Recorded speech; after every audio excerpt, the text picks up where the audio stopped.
Hello, everyone. I wanted to share with you how I got into the small business world as a coach and trainer.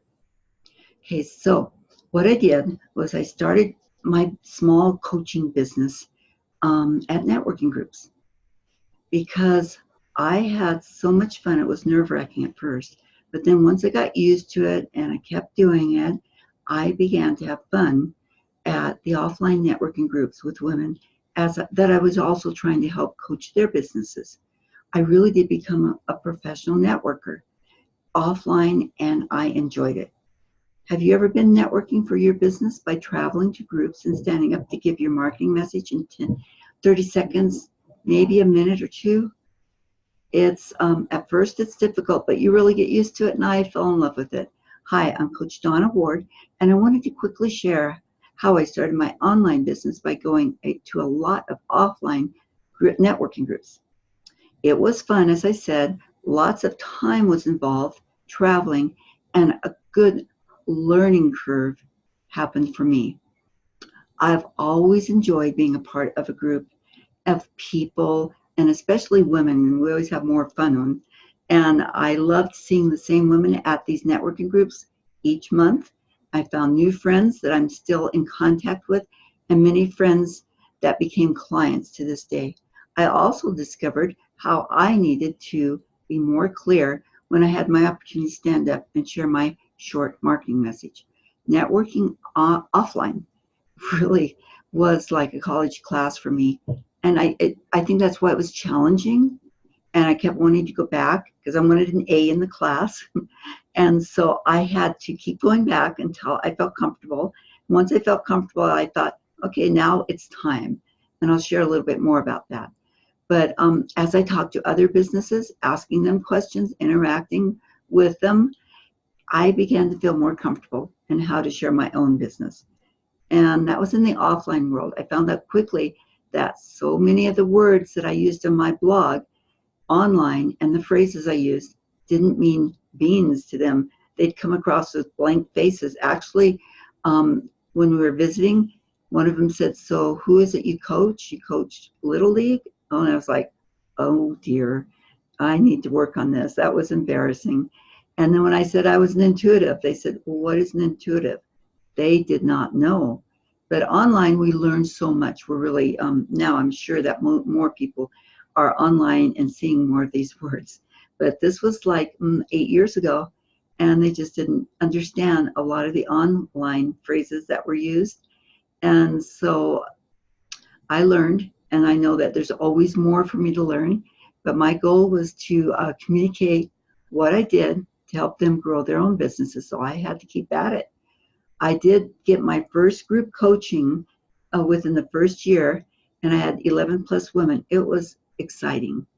It was just, I was over the world, if you want to use that phrase, because now I could teach, and I love teaching. And I received a grand education there also in how to help others with their businesses and teach a group. Well, I did teach groups when I was conference center director, the executive director for the church's conference centers. And I had a lot of staff and I would teach them, and it was fun. And that's what I was looking for. And that's what I found. It's enjoyable. So my teaching business helped, my coaching business helped me see the importance of social media, because as I was sharing with my own clients offline how to get their message across at networking, I started to share my own message online, and I would start narrowing down my choices so that I could niche it down to a group of people that wanted to grow their businesses on Facebook, which also can include blogging and email marketing, which is list building. And that's really what I got into before I got into Facebook, was list building, teaching people how to do that. And of course, I still love playing with Pinterest, Twitter, and LinkedIn. I have great followings there, and I interact with them not as much as I do on Facebook, but every so often.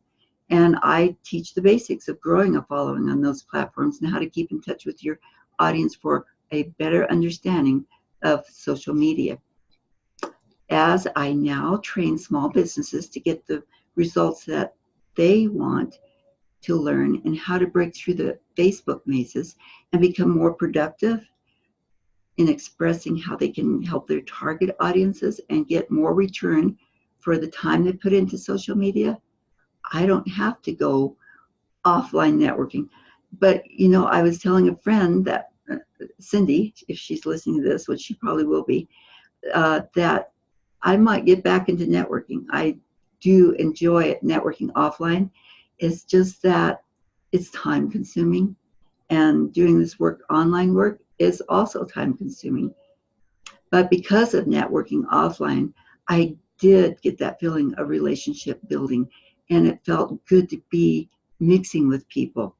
So I missed that, and I wanted to get that same building relationships and that same feeling of intermingling with people online.